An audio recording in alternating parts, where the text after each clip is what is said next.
Hello everybody, Andrew Field here. I just want to really apologize for it being so long since the last time I posted a video on here. Um, I know that, just a big failure on my part. It's just, with so much news coming in, if you fall behind, it's really hard to follow up after such a long time. But don't worry, I'm not going to be telling you about news from months and months ago. This will be just news over the past month. So without further ado, let me get into it. Starting off, one of the biggest stories, former President Trump indicted federally with 37 counts involving the classified documents case. Counts include willful retention, conspiracy to obstruct justice, and false statements. Trump apparently stored info relating to the U.S. defense, weapons, and nukes program, foreign countries' defense, things of that nature. Was under arrest for the arraignment, which was held in Miami. Um, the people who are still dumb enough to be extremely loyal to Trump, some of them stood outside the arrangement. And also, Trump's personal aide, Walt Nauta, was charged with moving boxes before lawyers searched Mar-a-Lago. All I have to say is, you know, I think that they're handling it pretty professionally. Um, they know it's high stakes because it's a former president, but they didn't allow photography in the courtroom, and I think they're trying to do their best to just, handle this in an objective way. Um, but if after, Trump is a clear-cut criminal, and if after all the different crimes that this man committed, if he doesn't go away for holding very highly classified and confidential materials important to the U.S.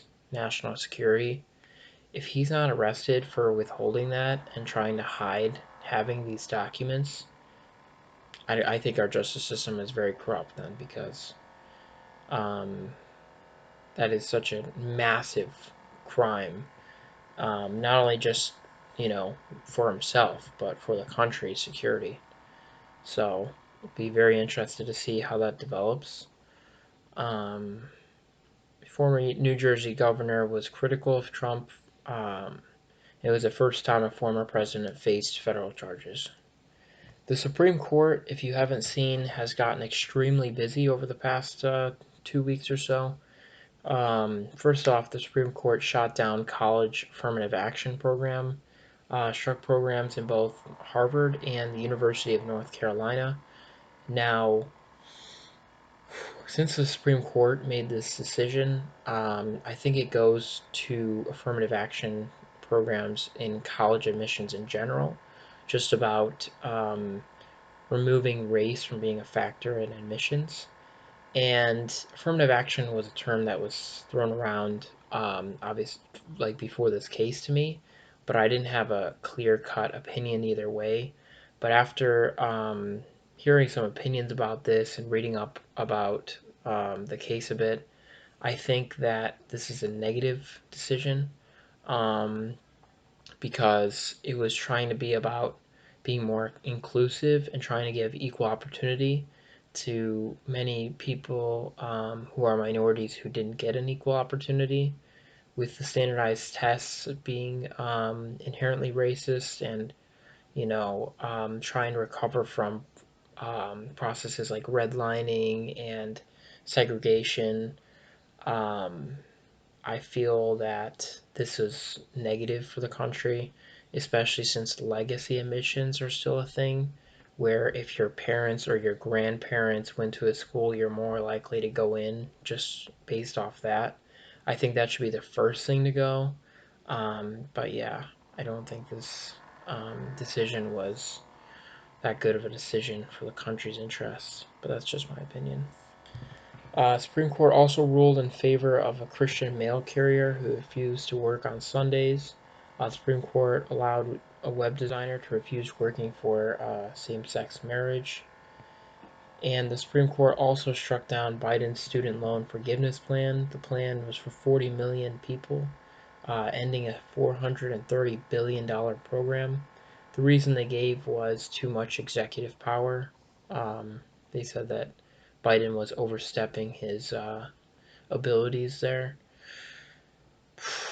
So with these cases, I would say, I mean, I think there should be religious exemptions for not working based on holidays or special days like Sundays.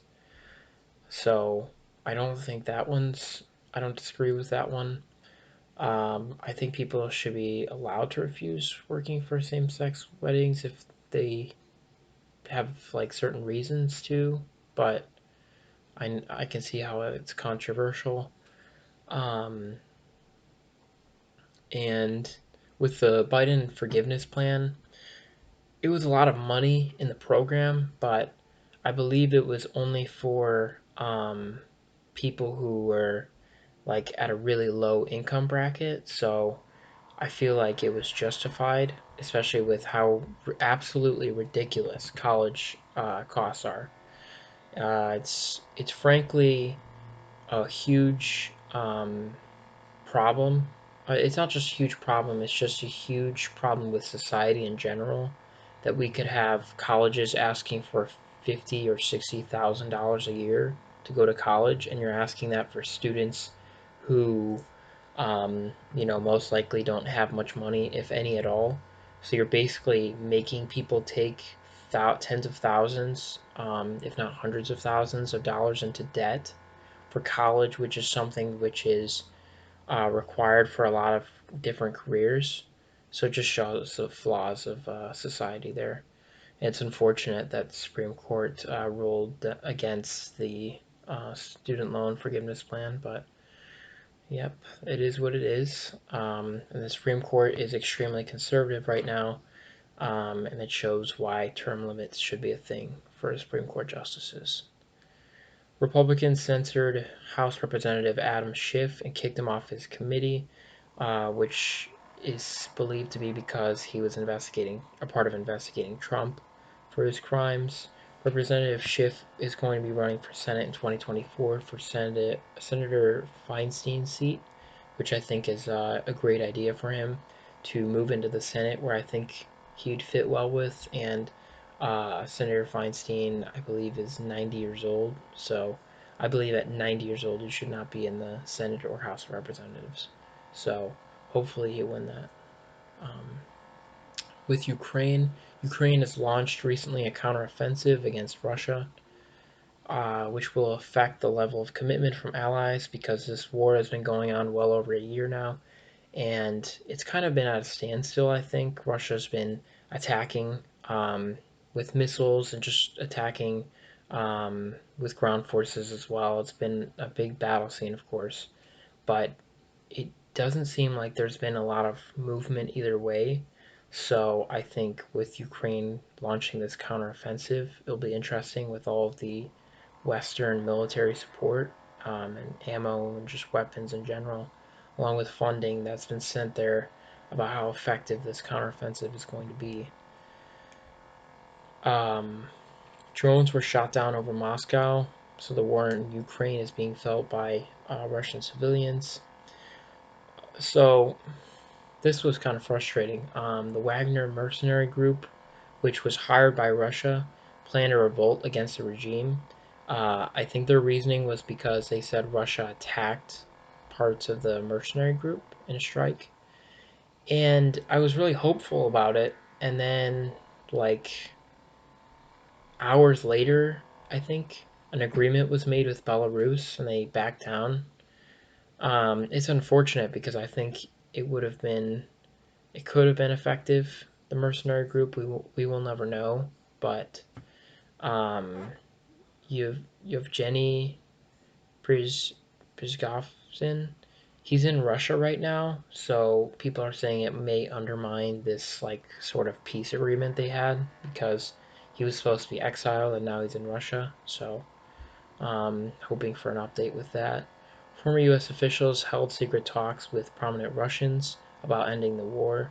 Now, these seem to take place starting in April, and I don't know how effective these talks have been, but I think it shows how Russia is in a desperate situation because I don't think at least they think they can afford to leave Russia or leave Ukraine without a definite victory, especially with the people never being in favor of this war in the first place, and them doing a draft and forcing hundreds of thousands of soldiers into this fight, along with the many casualties they've had. So, yeah, I don't know how long this Ukraine Russia conflict is going to go for, but the longer this conflict goes in Ukraine, the worse it looks for Russia. So, yeah. There was no survivors from the missing Titanic sub. There was a Titanic sub that was getting an underwater tour of the Titanic wreckage, and they got lost at sea and ran out of oxygen, and the ship imploded, unfortunately. And after that, Ocean Gate, the company that was in charge of these tours, suspended commercial operations. 5 people died from another shooting that took place in Willowbrook, Illinois during a Juneteenth celebration. Um, Sorry, it was one person that died and 22 people injured. It was 5 people that died from the Ocean Gate Titanic sub that went missing. Apologies for that. And to both of these incidences where people got lost, where lives were lost, I say my thoughts and prayers, especially for people just celebrating Juneteenth that, didn't seem, I mean, these were just terrible that any sort of celebration can be um, a cause for a shooting today in America. No suspects were arrested and police were on the scene but were called away to handle a nearby fight. Juneteenth was a day slavery ended in the South, and I'm just tired of having to acknowledge these things, but of course I'm going to continue. Also, a man was charged with murder in Philadelphia after a shooting that killed 5 people. So thoughts and prayers to the victims and their families. Now with how climate change is impacting the planet. So Canada was facing extreme wildfires, which impacted air quality and of course has many negative effects. The air from these wildfires in Canada spread to New York and much of the eastern U.S. And then it spread to Chicago, which made Chicago air quality very unhealthy. And Chicago at one point had the worst air quality in the world from this. Just proving how climate change is going to make effects much worse in the future, in the near future, by how this is looking. Going along with that, heat is making wildlife like squirrels sploot, which means lying on their stomach to cool down. This sign in nature is of unusually hot weather. Um, there was also a powerful storm in the Midwest that knocked out power to over 200,000 people. There was a record-setting heat wave in Texas. The hottest global day in 125,000 years happened Tuesday, which was 62 degrees Fahrenheit, which broke the record set on Monday. So the record-setting day was on Monday. It got topped on Tuesday. So the 2 hottest days on record were 2 days this week. Earth's climate heating is worse than previously thought, scientists say. Environmental activists were arrested after disrupting Wimbledon. Also, there was a different study about how 40% of the world's oceans are experiencing marine heat waves. So not only is just the Earth getting hotter, the oceans in particular are getting a lot hotter as well, which really hurts ocean ecosystems. So these effects from climate change are getting very concerning, and I feel that since they say it's such a slim window to be able to reverse some of this stuff by lowering emissions, I'm really worried about what will happen if in the next 10 years not enough is done to limit the effects of climate change. There was a tanker truck fire which caused a partial highway collapse in Philadelphia, but it was fixed in record time. Former New Jersey Governor Chris Christie Former Vice President Mike Pence and Governor Doug Burgum of North Dakota all entered the 2024 presidential race for the Republican nomination. Governor Doug Burgum can self-fund his campaign, and an ex-Ohio House Speaker was sentenced to 20 years in prison for guilty of racketeering, conspiracy, and breaking public trust. DeSantis, who is basically Trump 2.0, if you didn't have a reason not to like him already, he's also using executive privilege to hide public records, including his travel records, leaving a trail of deceit even before trying to run for president. U.S. stopped 2 attempts by Iran to capture 2 different tankers. The Supreme Court rejected congressional voting map in Alabama, saying it limited the power of black voters. So that was actually something good the Supreme Court has done lately. Facebook created Threads, which is direct competition to Twitter. Hunter Biden reached a plea deal where I just want to say if he is guilty of any charges, I don't care that he's a part of the Biden family. He should face time in jail. The plea deal was to avoid charges of attacks and gun charges. There was 9 wounded in a shooting after the Denver Nuggets won the NBA championship. The U.S. has had 310 mass shootings this year. I bet there's been more since I found that. The FDA approved a drug meant to slow Alzheimer's. 4 children in Colombia who survived a plane crash were rescued after 40 days. And finally, Representative Marjorie Taylor Greene was removed from the Freedom Caucus. So I know some of the stuff I said was pretty critical, so I just wanted to end on a good note. So thank you all for watching. I really appreciate all of your support, and I hope to see you in the next video. Have a good day.